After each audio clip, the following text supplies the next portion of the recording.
مرحبا وأهلا وسهلا فيكم في بودكاست المخزن. اليوم معنا شخص كتير مهم، دانيال ماتي.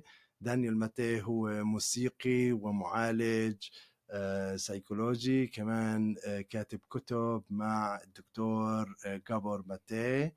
اليوم موجود معنا ليحكي لنا عن عدة أشياء مختلفة، عن نشاطاته، عن شو أفكاره بالنسبة للوضع الحالي. دانيال, how are you? Excellent. Very good. How are you, first of all? Nice to meet you. I'm fine. I'm fine.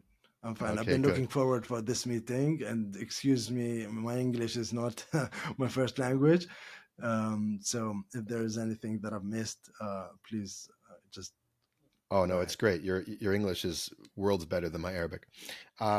Yeah, well, my name's Daniel. I'm here in New York City, in Brooklyn, where I live.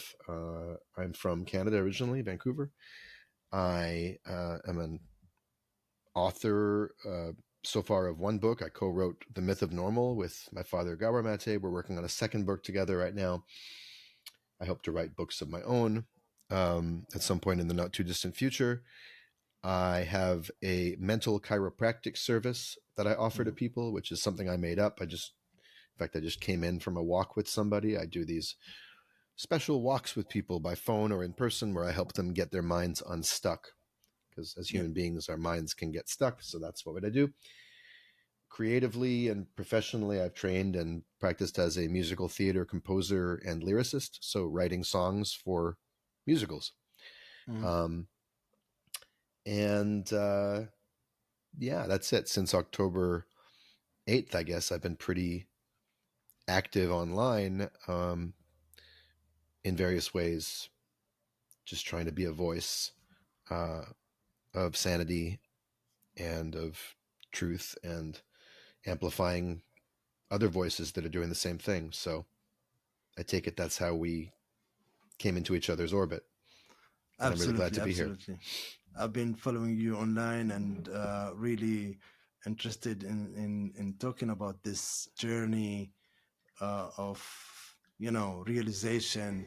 I've been following also Dr. Gabor's journey in terms of being a survivor of the Holocaust and then coming to Israel and maybe realizing the opposite narrative.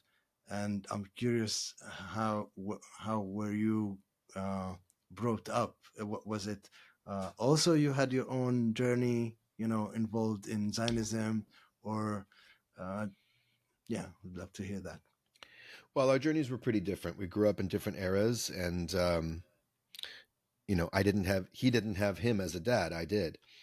So for him, he woke up not when he went to Israel, but when he didn't. I think there was some point where he wanted to go and volunteer in 1967. I mean, he was a fervent little teenage Zionist, Yeah. and he understood that our nation was under attack and all this kind of stuff.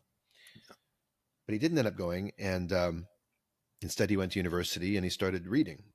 And in reading history, he realized that there was more than one version of history, and that the official version he had been told had a lot of holes in it.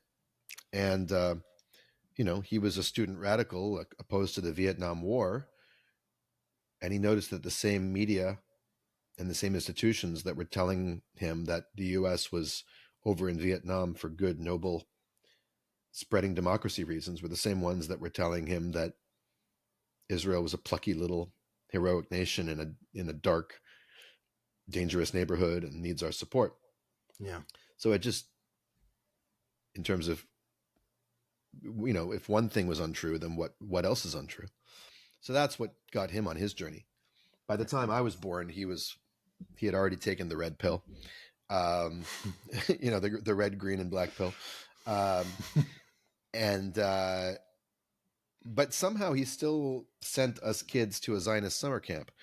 And the reason for that was that it wasn't only Zionist, it was also socialist and left-wing and social justice oriented, which back then we used to think you could be such a thing as a liberal and a Zionist at the same time. Now, I don't think he ever believed that, but it was a good camp that taught really good values overall.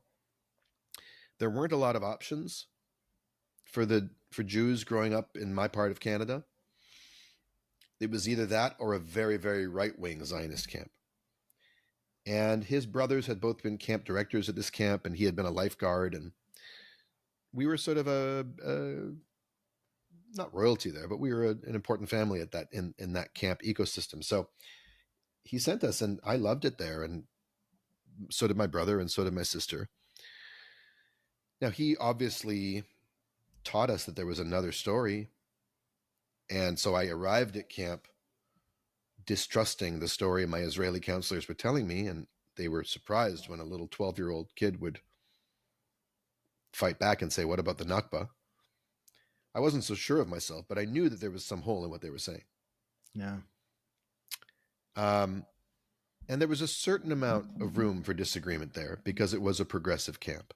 But ultimately, we raised the Israeli and Canadian flags every morning and every night. Ultimately, emotionally,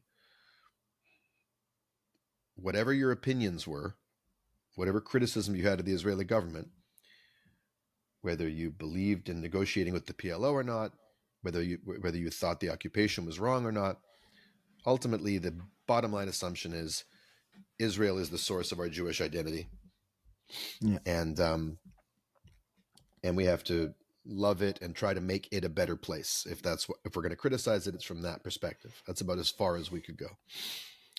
And my journey out of that was really just kind of growing out of it and realizing that worldview could not accommodate the reality that I was seeing.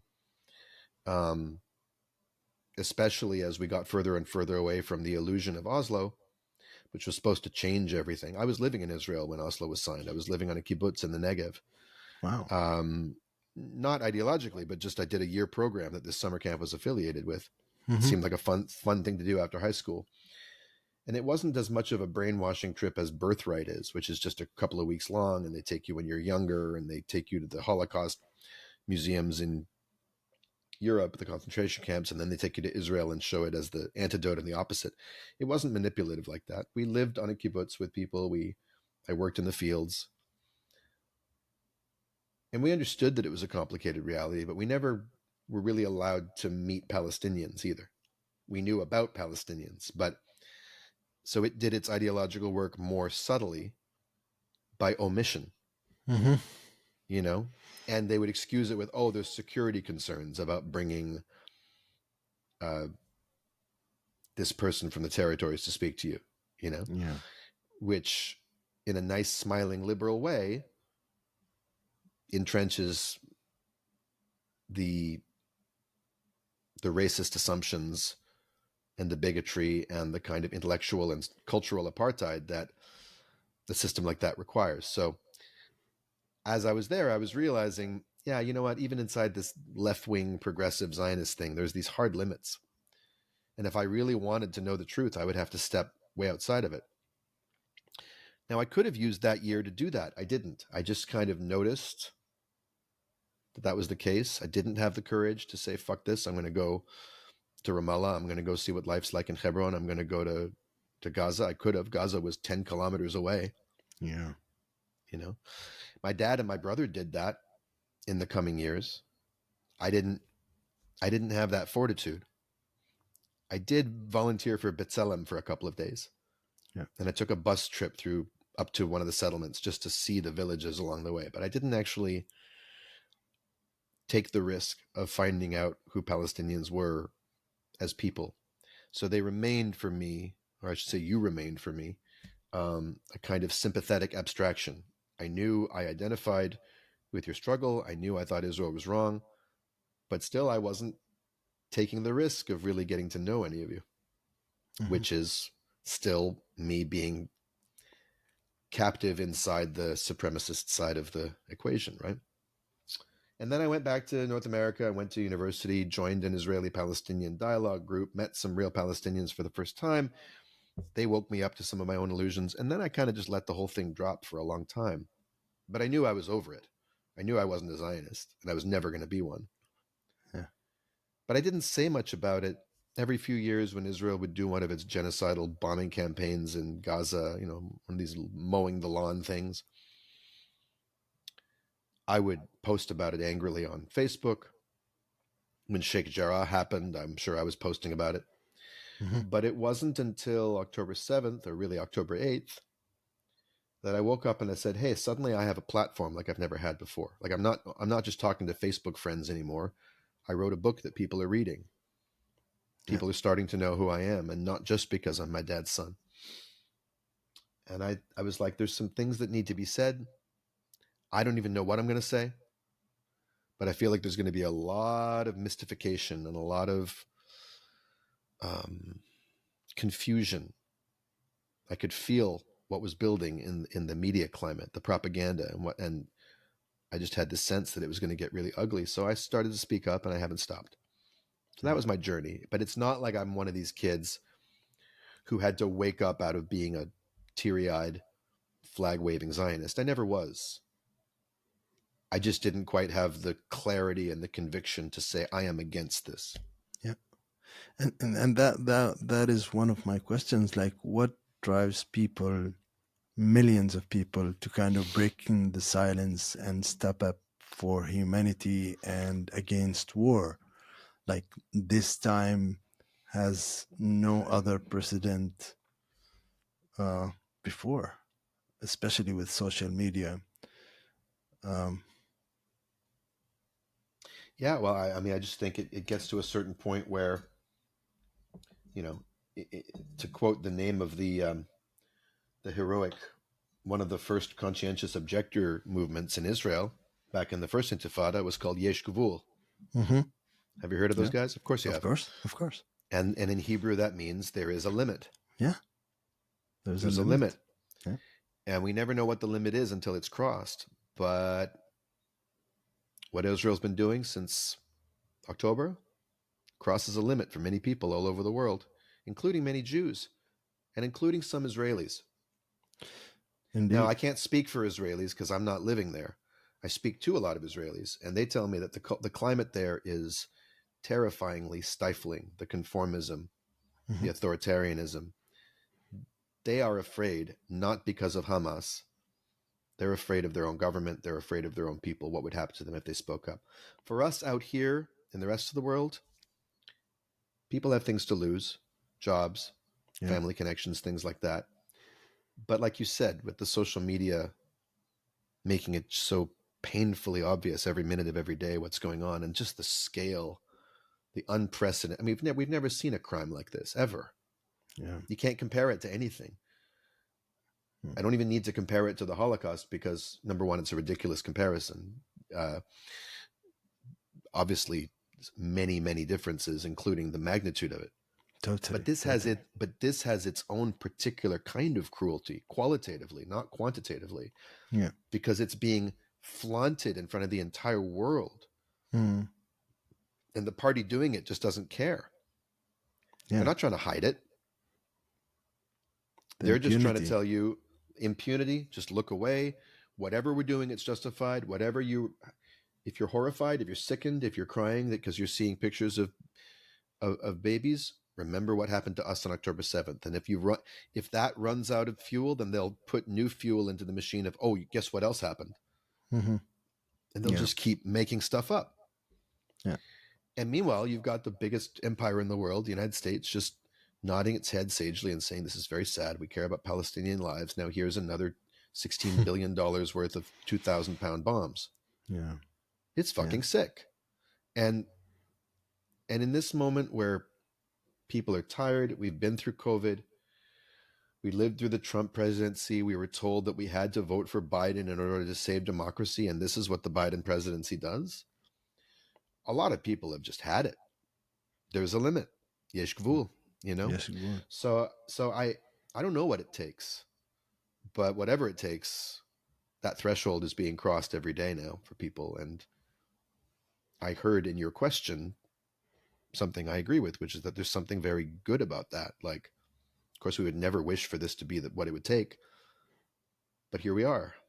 Yeah. And I've never the other beautiful thing, in addition to Jews waking up and people all over the world waking up, is Palestinians have a voice right now in the world that like I've never seen. Yeah. For me, somehow, I think in the States at least, Jewish for Peace played a major role in giving the Palestinians a platform and a voice. I've felt two different ways about this, because on a certain level, it's embarrassing that as a Jew, my words should have any more credibility than yours. That it would be necessary for me to go first. But given the way power is structured and the way people's prejudices are, and given the illusion that Israel has fought so hard for, which is that all Jews love Israel, or that Israel is the state of the Jews, Hmm. of course us Jews have to go first. And if ultimately, if what it takes is us breaking up that false consensus and being a wedge through the iceberg, uh, so that there can be space for Palestinians to speak their own truth and tell their own stories and show up as people on the world's radar, well, absolutely, then that's the Yeah. job, and Yeah. and it's the least we can do. I mean, I'm not responsible for the Nakba. I wasn't there. Hmm. The fact that I went to a Zionist summer camp as a kid, I'm not going to carry it around as a guilty burden my entire life. No. But for all of the beautiful experiences I had thanks to Zionism, and all the little girlfriends I had at Jewish summer camp, and all the fun I had, and the dances I learned, and the great, and the nice time I had in Israel, living on a kibbutz, planting, or watering crops Yeah. in a tractor. That was a nice experience in my life. Well, that experience was paid for by Palestinian dispossession.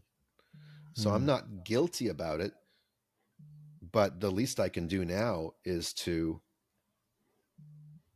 use whatever platform I have to sweep away whatever needs to be swept away so that we can have freedom and peace, and Yeah. peace with justice, not just peace and quiet. Um, just talking about liberation and trauma, what does it mean to be liberated from trauma, um, Hmm. and how do nations get liberated from trauma? How do nations get liberated from trauma? Yeah, like on a personal level, um, how do someone feels liberated from a trauma, and then And then collectively. yeah. Good question.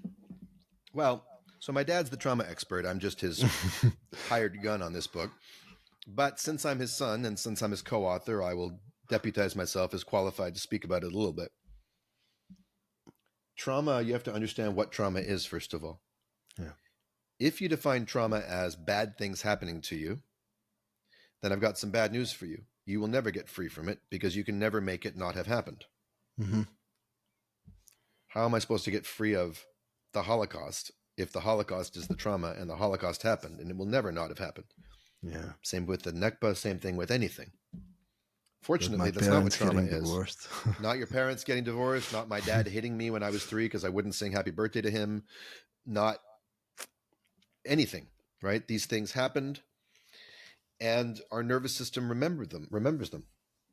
But the trauma is not what happened, it's what happened inside of you as a result of what happened. Hmm. Because your nervous system develops scars or wounds, Yeah. and then it constricts you going forward. Now, some of those things are just, they have no content to them, right? So, I don't know. If I'm a child in Gaza right now, I'm going to have trauma for the rest of my life. That's not based on any mental stories or any, it'll be in my nervous system. The loud noises will trigger it. It just shocks to a system that's not meant to hear these things and see these things. Mm. The death, the despair, the misery, the hunger, all these are traumatizing things, not just because they're difficult in the moment, but because they leave a lasting mark on the nervous system. Now, how does a person get liberated from trauma like that? God knows. Yeah. With a lot of help, a lot of support, a lot of grace, a lot of spiritual fortitude. You work it out of your nervous system. You teach your nervous system that it's safe now. But first, we have to change the conditions. You can't heal trauma when trauma is still happening all around you, right? Yeah. So that you can't, your mind can help you to a point, but at a certain point, it's in the body, it's in the spirit. you need time and space. So we need to end this horror so that people can have a hope of healing someday. But then there's the trauma that takes the form of decisions you make, Mm-hmm. perceptions that form, ideas and beliefs about yourself and about the world, shame, Mm. emotional patterns, stuck ways of being. These are also, they're like second order coping mechanisms. It's not just the nervous system now that's coping, but it's also the personality and the ego and the mind. So this is where we start to look for, well, what were the scars of my wounding inside my worldview? Mm. Did I decide I can't trust anyone? Did I decide life is cruel? Did I decide there is no God? Did I decide trauma is a fracturing of the self or an estrangement from the self? We get disconnected from ourselves in various ways. We learn that it's not safe to be connected to ourselves. So if someone is sexually abused early in life, their body learns it is not safe to be in my body. Uh-huh. So I have to be outside my body. I have to not feel my feelings fully, or I have to, I don't know, overeat so I stuff down my emotions and make my body less receptive and sensitive. Any number of ways a person could cope with that, right? Yeah.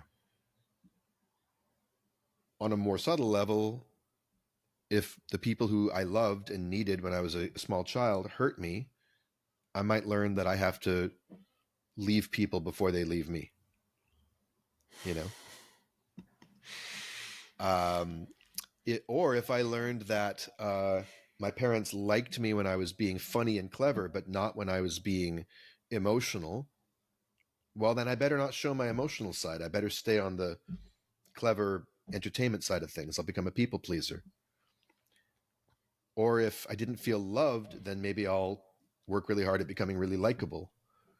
Yeah. Or if I was accused of being lazy and anytime I wasn't doing something, I didn't get the love I needed, well, then I'll become a doer. You know, da, da, da. So these are ways of coping with these are basically the marks of trauma, where I got disconnected from a part of myself that I learned wasn't acceptable, and I drew a conclusion, which was a rational conclusion for a 2-year-old or a 3-year-old to draw, because I needed those relationships. It wasn't optional, so I had to find a way to manage. Yeah. The problem is we don't have the option of saying, okay, I'm going to put a timer on, and 10 years from now, when I'm old enough, I will let go of this coping mechanism from when I was a toddler and I will come back to my full self. It's Yeah. like we put the car in a parking garage and we lock the garage and then we throw away the key and we forget that there's a garage. So what getting liberated from trauma looks like, I guess there's two ways you could take that question. One is, what does it take? Like, what do you have to do in order to get liberated? I think it's more useful to start with, well, what does it feel like to get liberated? What does it even look like to get liberated? It looks like having some new thoughts that you haven't been able to have before under stressful situations. It means this thing happens that usually triggers this whole program, and you notice, oh, I just got triggered. You don't get totally swept up in the reaction. You can actually respond. You have responsibility. You can actually choose to some extent. You get some agency, Mm-hmm. or you start to be able to feel emotions that have been blocked off to you. Having a really good cry can be a sign that, wow, my trauma must be healing, because my trauma kept me from feeling that stuff. Yeah. For me, being able to say, I don't know how to be right now, I don't know what to do, Yeah. like not having an answer, especially in an intimate relationship, being able to say, I'm fucking frustrated right now. I hate you and I don't understand this, and I love you and I don't know what to do, and I just don't know what to do. I was never able to say that before. I always had to be like, no, I'm fine, or, oh, I have the answer, or let me tell you what, all these learned things that I developed as a kid to try and overcome. I wasn't able to just be frustrated and sad and heartbroken, Mm-hmm. because if I showed that, my experience taught me that would rupture the relationship I needed. Yeah. So trauma healing looks different for everybody, but it's like the parts of yourself that you put in long-term storage start coming back online, and you have a more full, rich, unpredictable, creative as opposed to reactive experience of life, which can be scary, but it's also invigorating. And life becomes less and less like the Matrix. You're more and more in the fullness of your real self. So that's on the individual level. But on the Mm. other hand, I get what is meant by it, because this is a shared trauma that the world is going through. As long as we understand that we are not going through it the way they're going through it, not even remotely close, but we are all connected. It's reminding us of our connection, our vulnerability, our Mhm. anger, our disconnection from meaningful power in our societies.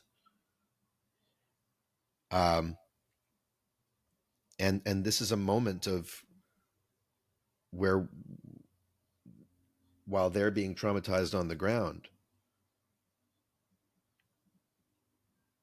we are being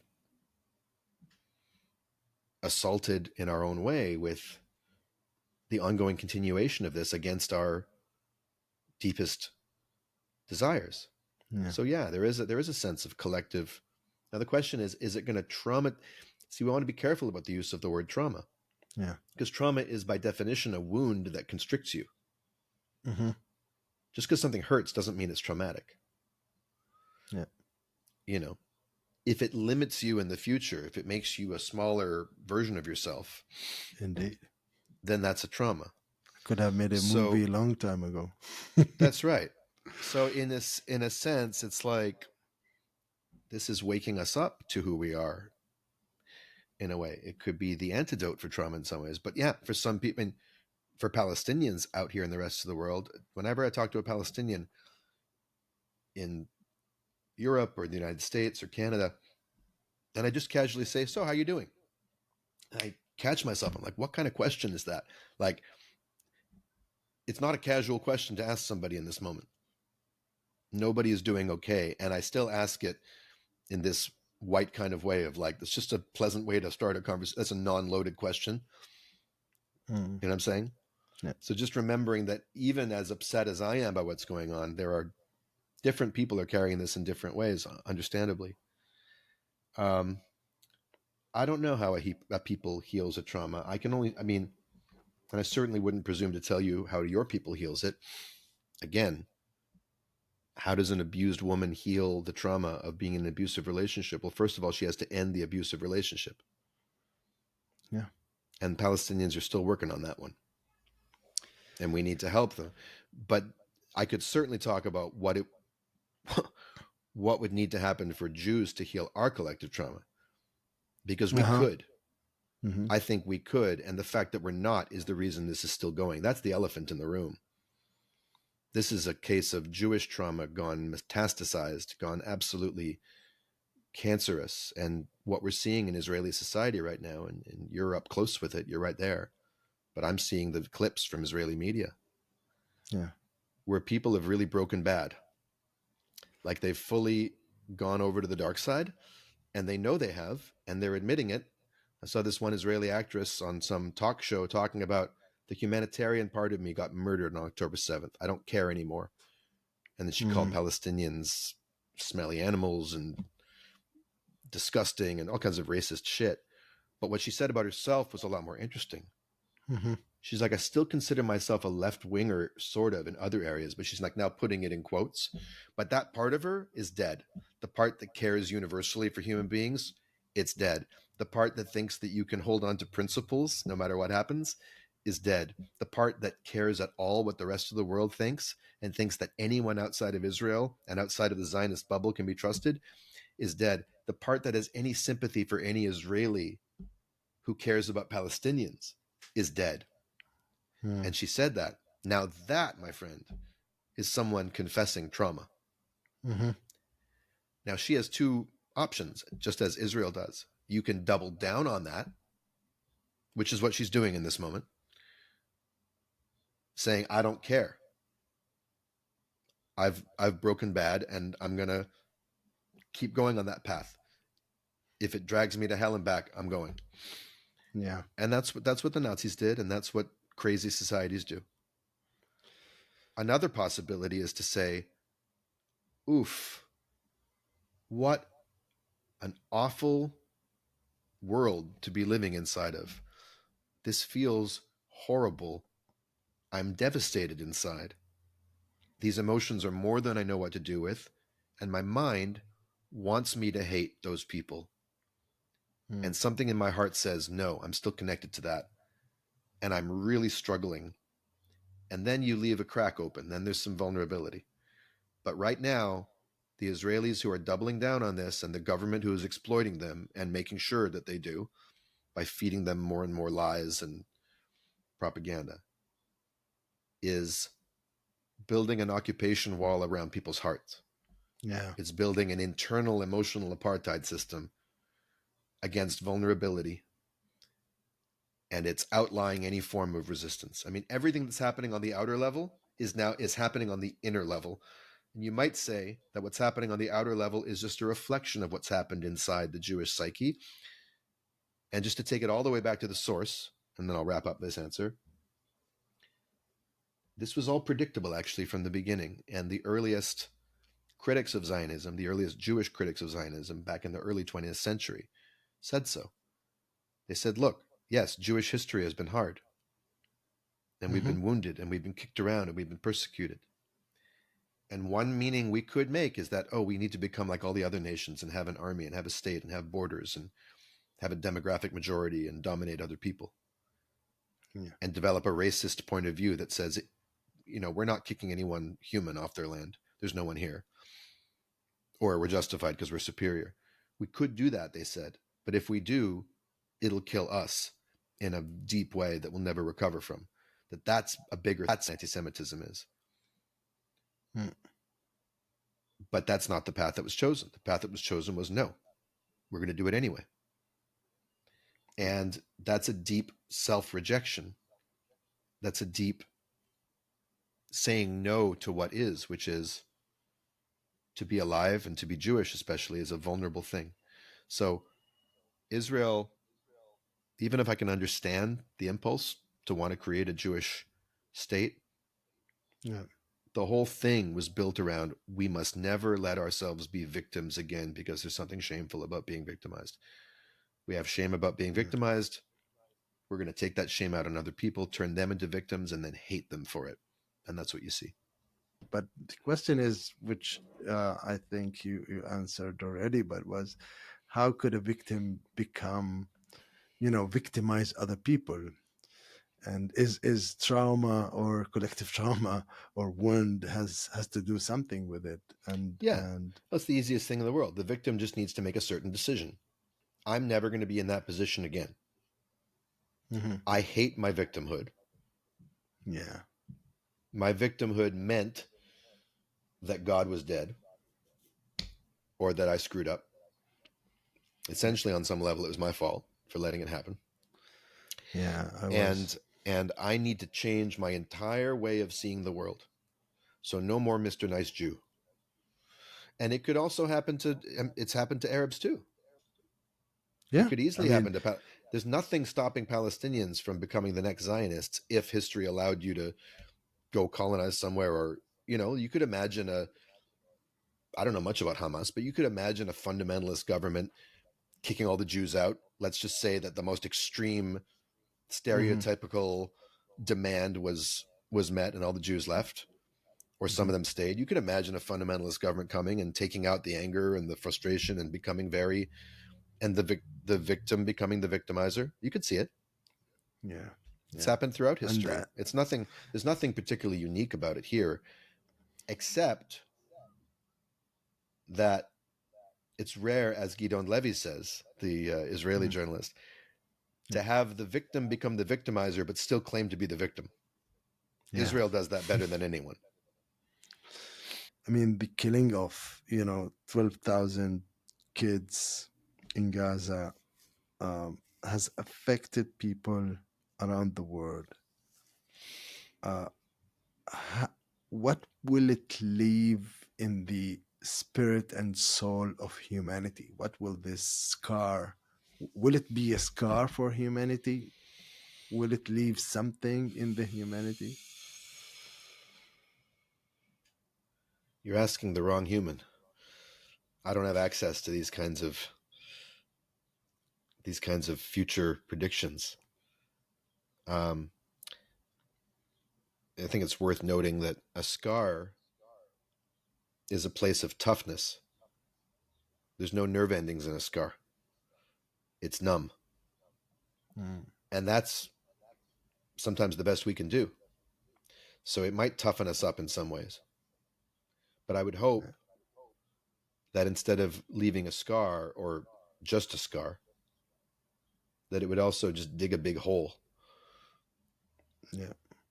you know, or burn something down, like a controlled burn, so that something else can grow. I mean, this should undo us.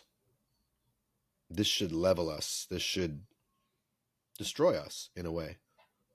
Not permanently, but it should lay waste to any illusions we have. So many illusions people are still holding on to about living in a democracy, about human rights, about Zionism, about whatever, about the two-state solution. Whatever illusions need to die, need to die. Mm. And the extremity of this situation is just tailor-made to like just, you know, burn down some old weeds of belief that need to burn down, and then hopefully from there we can grow something new. For that we need to be able to feel things like love and Hmm. compassion and grief and things like that. So that's the only reason I would worry about the whole thing being scarred, because if the whole thing is scarred, then nothing's going to grow there. Yeah. But So. it's like you also you do want to get toughened up, because it's a fight. So I play guitar, Hmm. and in order for me to be able to play guitar, I had to have these fingers bleed a bit until they developed calluses so that they're tougher.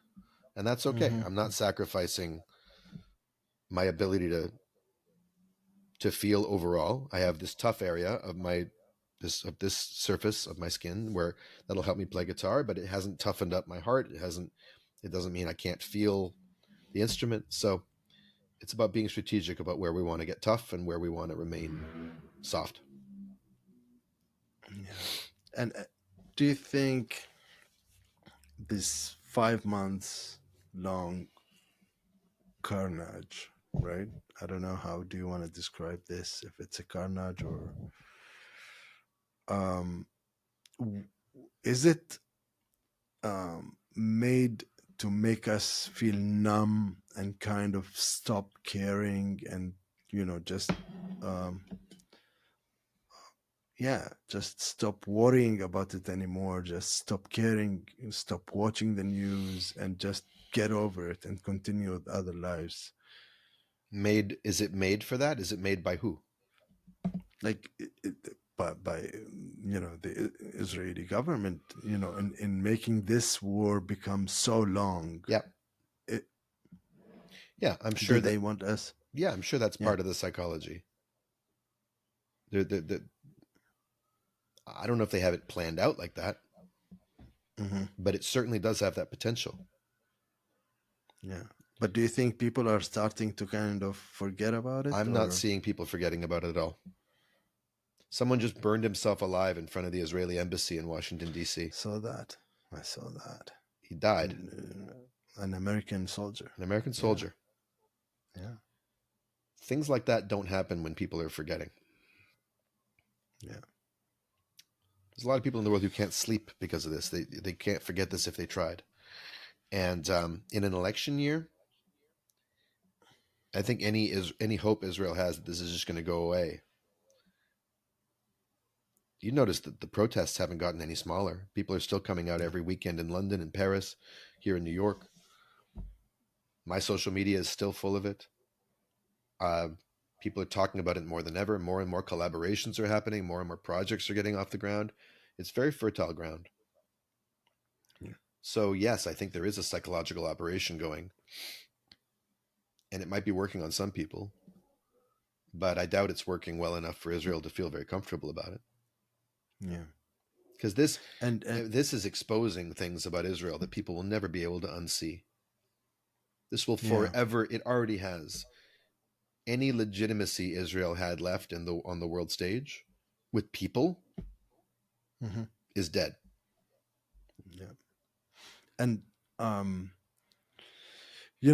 we Palestinians are used to having every time the Palestinians kind of do something to the Israelis, Israel gets out of it very victorious. And very victorious means more colonization, more. So, is there, is there a chance for Israel to kind of implant a new colonial project in Gaza, um, since they're talking about it? Yeah, sure, of course there is. It all depends on what the U.S. will let them get away with. Yeah. Um, this new settlement project, this buffer zone. Yeah, I mean the colonizer. That's all the colonizer understands. It's a virus that needs to keep expanding. The thing that gives me hope and worries me at exactly the same time is that the reason Israel reacted so rabidly to October 7th is it broke the matrix. Mm. Israel was not victorious on October 7th. It was a huge Hmm. humiliation. And even if no civilians had been killed, and this is the thing that's so unfortunate about what happened, and we can't be clear exactly about who did what to whom, whatever. And Hmm. I do not condemn resistance groups, for tactics. But I will say this, and I know that the IDF was responsible for a lot of the civilian deaths on October 7th. That's Hmm. clear. Whatever else happened. But if all that had happened would have been a bunch of Israeli soldiers killed and bases overrun, and the south of Israel turned into a little freedom zone for Palestinians for half a day, that still would have been a huge blow to Israeli national pride. They would have gone crazy because Mm. that's not supposed to happen. In fact, Israel cares Yeah, more about its soldiers than it does about its civilians it's true. in a deep way. It's a Spartan society. Its fighting class is what matters. You see how they're treating their hostages now. Weren't they just firing water cannons on a released hostage at a protest? Yeah, they did. Wow. We saw it in the news. Wow. Bring our hostages home so we can abuse them. You don't get Yeah. to abuse our hostages. That's our job, Mm. you know? So, what am I saying? I'm saying that what is it going to take to bring this down? Well, I hate to even say it because it sounds like I'm praying for a bloodbath. But at a certain point, a society like this has to be stopped. And Yeah. the only way they can be stopped is if they realize it's not worth it anymore. Yeah. And groups like, Omdim Biachad, standing together, are Yeah. doing their best to try and convince their fellow Israelis this is not in our interests. Now, they're not speaking the language of human rights or love and brotherhood because they know that's not what Israelis will listen to. They're speaking the language of security and reason and rationality and all that kind of stuff. So until Israel decides that occupation is not in its interest, it'll keep occupying. Yeah. And it's hard to see how that happens without a lot more loss. But I'm hoping for there being other ways too. External pressure, internal dissent, old illusions falling away for people. And I'm just trying to support the Israelis that I know who are there doing the hard work of saying these things that no one wants to hear, but everyone needs to hear.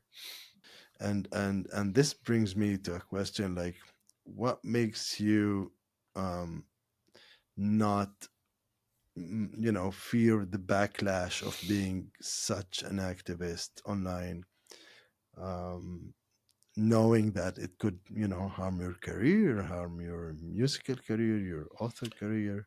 No, in my case, there's a simple answer. I've got nothing to lose. I'm not in a position. There are some people who are relying on future employment from institutions and things like that. I wrote a best-selling book with my dad, Hmm. who, even when people disagree with him, His work is always in demand. He Some people hate him now, but I think he's pretty much uncancelable. And I myself don't have much to lose. We have another book coming out. We told the book company when they took us on that, look, we're a family who are going to speak up if things like this happen, especially along the Israel Palestine issue. And they said, we understand. We'll have your back. My musical theater work, we'll see. Musical theater, Yeah. definitely. But I wasn't making any money from musical theater anyway, so who cares? I'll self-produce. I'll put on a production in Ramallah. I don't whatever. It's not a Wow, I'd it's love that. Yeah, me too.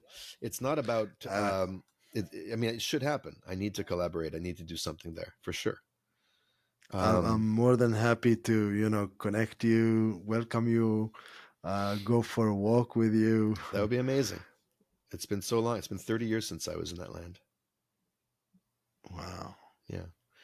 Um, so I'm not concerned about that. My entire family is on board. I don't really have any friends who disagree with me particularly. So I just don't have much to lose. And how do I handle hate from strangers? I let it entertain me or I ignore it. That's it. Yeah, that's the fun part I've been meaning to arrive to.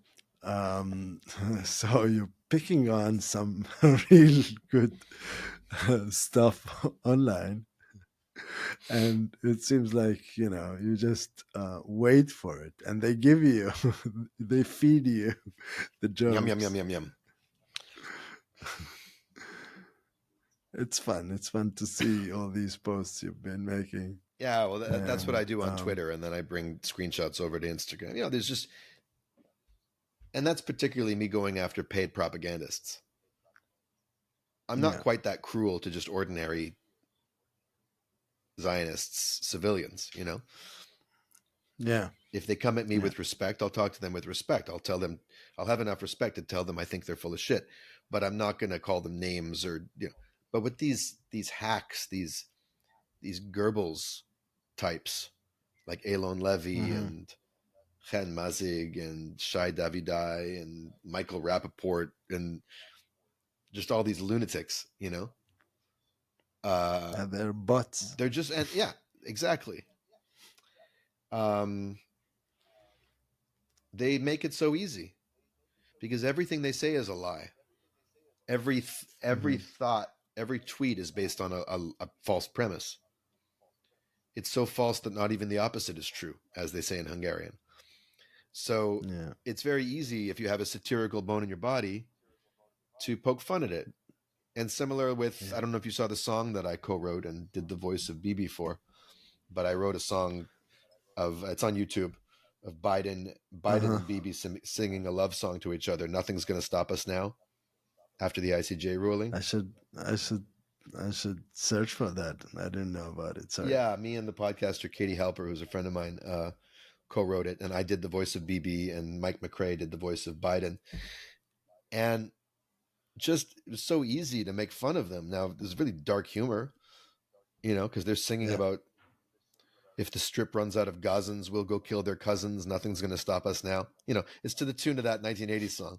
And I was worried that Palestinians would be offended, but they loved it because it's cathartic to basically, we're having them say the quiet part out loud, make a big romantic pop song out of it. So it's fun. I'm glad that my sense of humor is also allowed to play a role in making a contribution right now. It would suck if I just had to be super serious all the time. I don't think I would be as effective. Yeah, I think comedy, fun, and art are essential to resistance as any other thing. And you brought up the watermelon, and what do you think about this word nowadays, in which we still need to have a watermelon?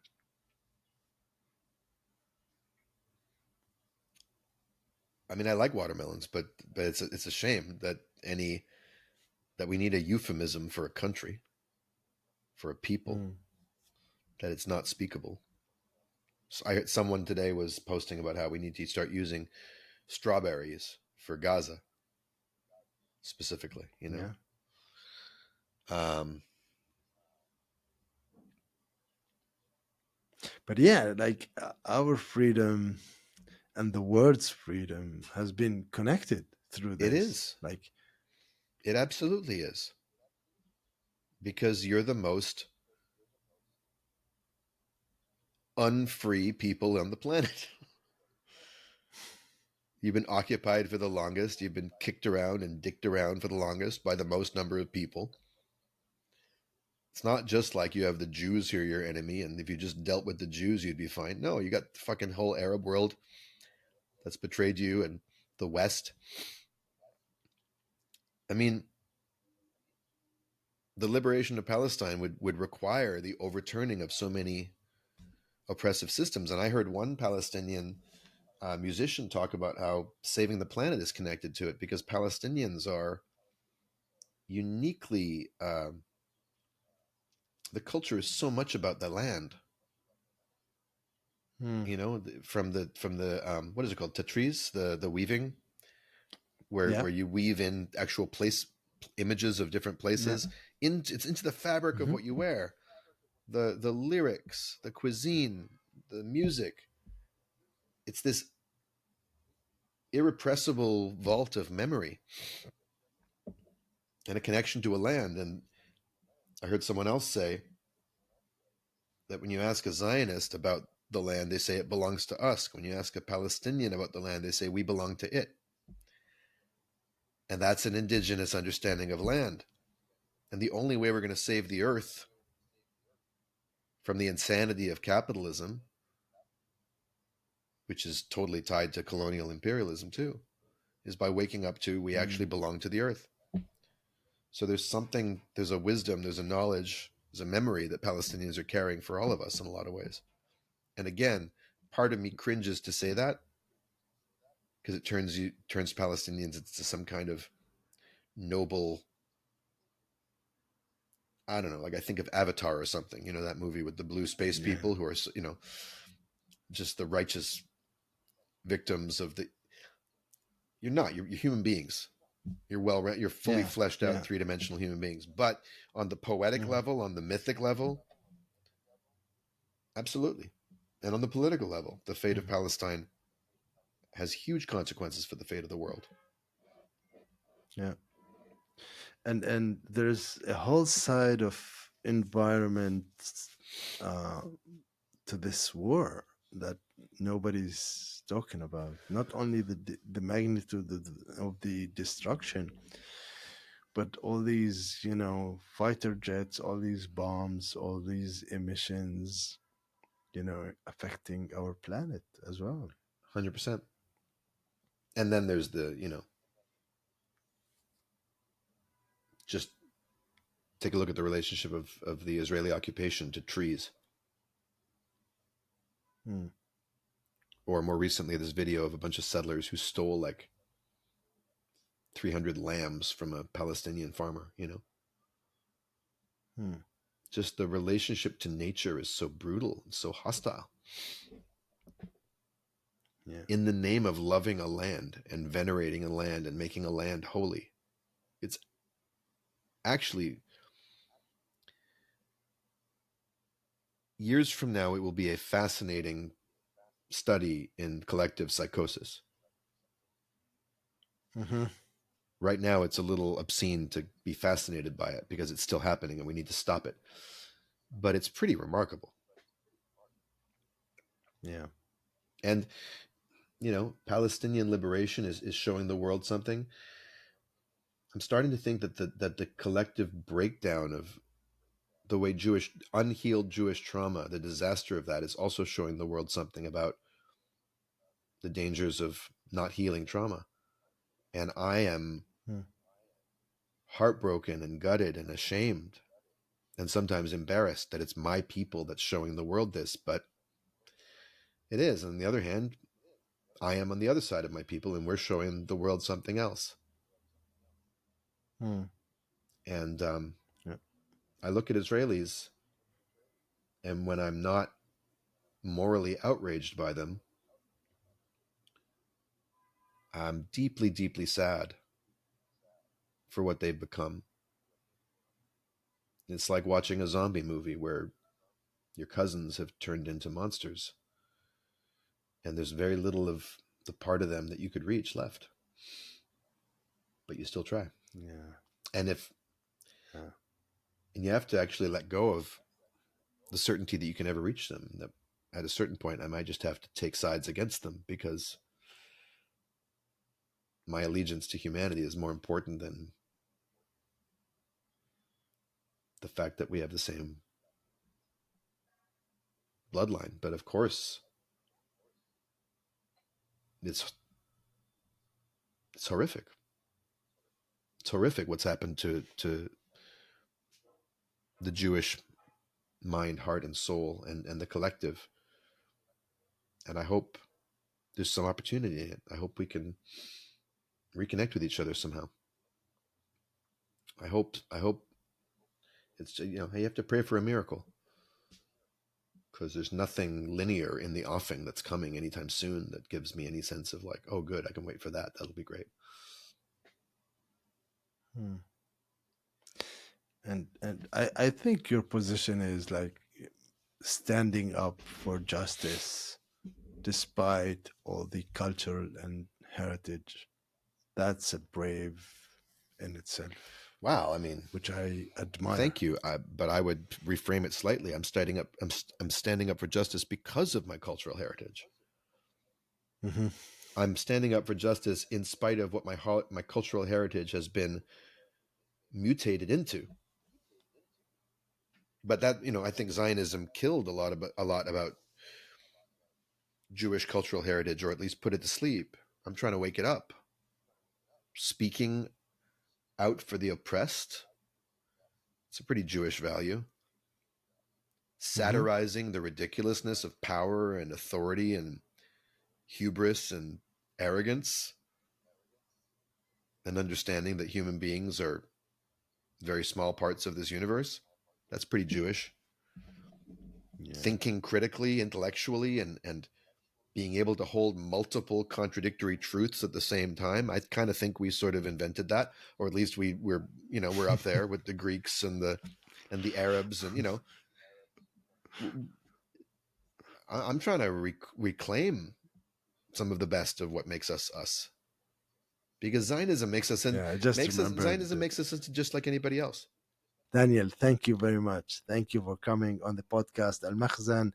Thank you for your expertise. Thank you for your activism. Thank you for your music. Thank you for walking with us My or taking us on a walk. Yeah, it's a deep honor. Thank you for having me, and thank you for your hospitality. And I look forward to walking with you and doing a lot of other fun human things with you in person someday, God willing.